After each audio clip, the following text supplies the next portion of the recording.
You barely got enough stuff for yourself and your own little family. Rich means that you're rich in natural resources, that you have not just enough for yourself, but you have enough for others. It's pressed down. It's pressed down. It's shaken together. It's running over. I'm going to tell you again what it looks like. It's pressed down. It's shaken together and it's running over. It's saying no to $28,000 and not even sweating it. Knowing that in God's time, you're going to wake up and then 24 hours later, you're going to double it. Because you're that valuable to somebody that I want you to write that down. The people that are closest to you, write their names down. I know you ain't going to have a lot of time, but write their names down at least. And then I want you to ask yourself, who are the people that are outvaluing you? Who are the people that are outvalued? So what I love about CJ is CJ like, yo, E, I ain't going to bring you no drama. I'm going to add value to your life. So CJ wrote a book called, what was the name of the book?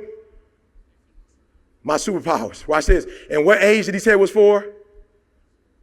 Kids. What age did it look like it was for you? 8. What was it? What look at it. What? So 4-year-old, 5-year-old, 3-year-old, I mean, like 3rd grade, 4th grade, 5th grade.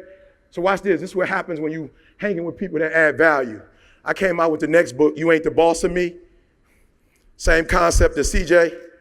But this is for middle school and high school kids that we've taken into the school system right now.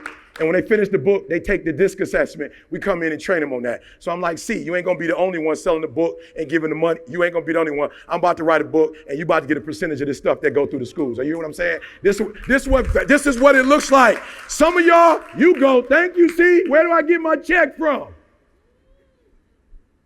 You'll let C write the book, sit in the back, sell a book.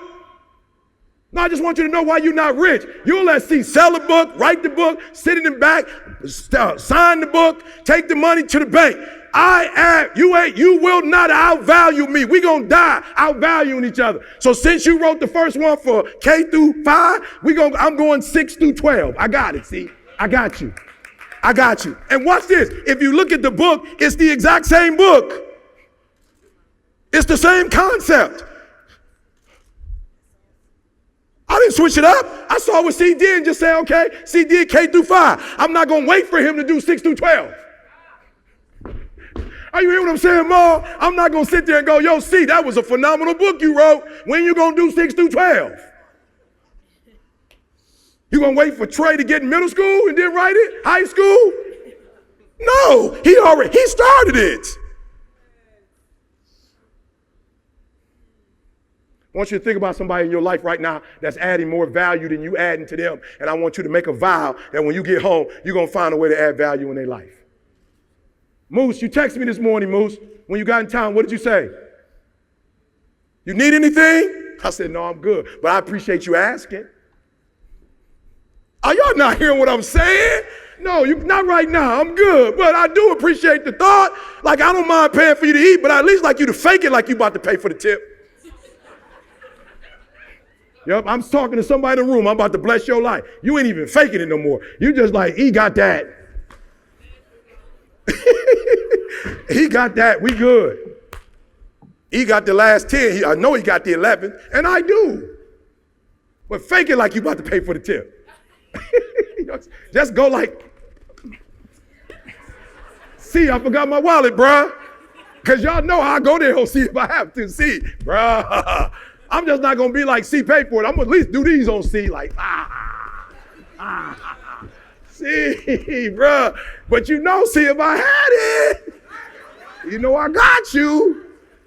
No. I don't want y'all to walk out of here, go in some of these other conferences, and they're giving you these formulas.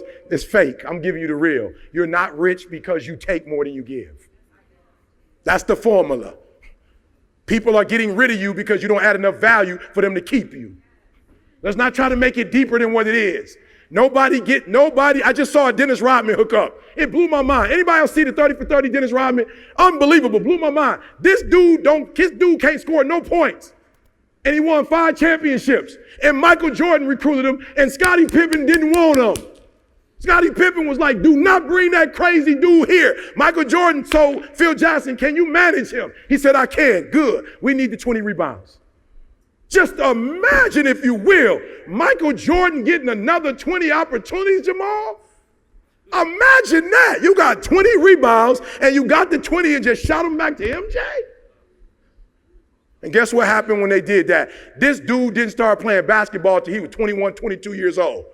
This dude couldn't score a basket from 12 feet, 18 feet if his life counted on it. But guess what he could do? He could rebound like nobody. He goes down as the most valuable rebounder ever to the game. And guess what he did for Michael Jordan? He helped Michael Jordan win 3 championships. He added value. Couldn't make a point, but he could get rebounds. What do you do? What do you do? What do you do on the earth that you're so needed down here? What do you do that if you die, that like Martin Luther King, they still be celebrating your birthday? What do you do, Mother Teresa, that you dead and you still come on People magazine, top 100 people in the world? You've been dead for years. Why are there people who are living who ain't making the magazine? Let's go, hold on, I just want to stop. Whatever you do for a living, how many years of content do you have to give? Give, and it shall be. Let's not make it deep. Give. Okay, just help me out. We ain't going deep. Give. Not just giving until you press down, shaking together. Give your content to the world, and you'll become number 1 in it. Give your content in the world and you'll make 50,000. Give your content in the world and they'll be calling you every single day. Give it away. And while you're giving it away, I'll be blessing you in the background. Let's go to the next one. All right, I'm sorry. I got to get out of here. All right, so here's the first one. C said it. Identify the gift. Talk to your inner circle, right? I took the test. I was a 99 I, but I was a 70 D. So what happens sometimes is because I got 70 D, C got 99 D. And because I got 70 D, sometimes I want to try to come out of my I and go into my what? D. But I'm a 70 D and C is a what? 99 D. So I need to leave that lane to who? C. That's what some of you doing wrong. You can run, you can quarterback and you can run. What this test helped me to do was know which was my lane and stay in my lane. Good, I love it. So talk to your inner circle. So see like, you need to do more of this, you need to do more of this, you need to do more of this. Watch this, y'all. When I wrote this book, y'all know how I wrote this book? I wrote this book on the plane. I had a little notepad, boom, and then I talked through it, and I sent it to the person, and then they took it and wrote everything down. You know why it used to take me so long to write books before? Because I used to think I was a high C, which I'm not. Structure, and I'm trying to write. I don't write well. When I write, it slows me down. When I speak in a recorder, it allows me to be, the syntax is on a whole nother level. Matter of fact, I let some deep people touch this, and then the next book I got, that's like the second part to this, the English teacher said, yo, I could tell somebody help you with this first one, because it ain't as sweet as the second one. That second one, you sound like you're talking to kids in the hood, E. I can see some English people got a hold of this one and switch some stuff up a little bit. It's still good, but I can tell it ain't authentically you. I let some C's get on this and I'll never do it again. Because that ain't their lane. I should have said, don't change the words, just put commas where they go. You feel me? No, I'm just being real. What educated people don't realize is you are the minority. That's what educated people don't realize. You're a minority. If you got a 4-year degree, you represent less than 20% of the world. 80% of the world say ambulance. I'm just keeping it real. And listen to me. Y'all got to hear me. I was letting 20% of the world influence me on the 80% of the world that God called me to speak to. I'm letting 20% people influence me on my community. You ain't even sweet at this. You ain't even sweet. You still saying library. We don't say that. We say library.